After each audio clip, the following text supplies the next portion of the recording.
ต่อไปขอเชิญบรรณาท่านรับชมข่าวปี2024นี้แขวงเวียงจันทน์ปล่อยปลา 100,000 กว่าโตวลงสู่อ่างน้ำเงิม1เนื่องในโอกาสวันปล่อยปลาและสัตว์น้ำแห่งชาติ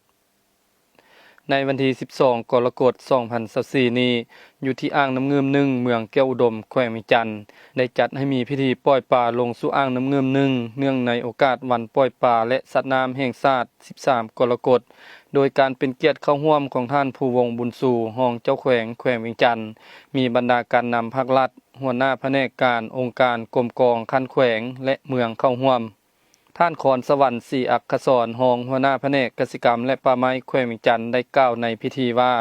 การจัดตั้งพิธีปล่อยปลาเนื่องในโอกาสวันปล่อยปลาและสัตว์น้ำแห่งชาติอยู่แขวงเวียงจันทน์ได้จัดตั้งปฏิบัติทุกๆปีซึ่งแต่ละปีได้ปล่อยปลาลงใส่แหล่งน้ำอ่างเก็บน้ำห้วยห้องหนองบึงธรรมชาติอยู่คันแขวงและเมือง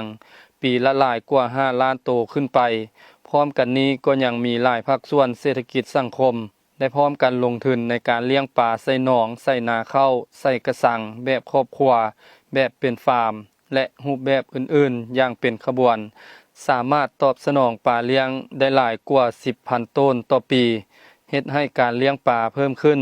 ฉะนั้นจึงเฮ็ดให้ปลาและสัตว์น้ำได้เพิ่มขึ้นอยู่ตามแหล่งน้ำธรรมชาตินับมือนับหลายขึ้น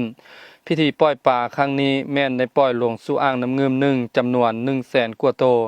ปลาที่นำมาปล่อยในครั้งนี้มีปลานิลปลาในปลาปากซึ่งแม่นการตอบสนองลูกปลาจากศูนย์ผลิตแนวพันธุ์ปลาแขวงเวียงจันทน์นอกนี้ยังได้แนะนำให้ห้องการเกษตรกรรมและป่าไม้เมืองที่มีเงื่อนไขสมทบกับองค์การปกครองท้องถิ่นกะเกียมจัดตั้งพิธีปล่อยปลาเนื่องในโอกาสวันปล่อยปลาและสัตว์น้ำแห่งชาติอยู่แต่ละท้องถิ่น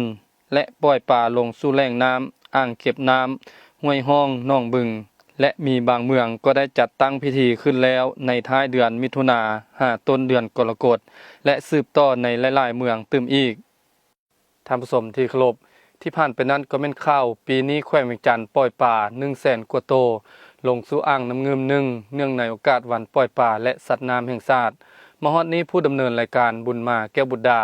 พร้อมด้วยทีมงานข่าวโทรภาพแขวงเวียงจันทน์ต้องขอลาท่านผู้ชมไปก่อนสบายดี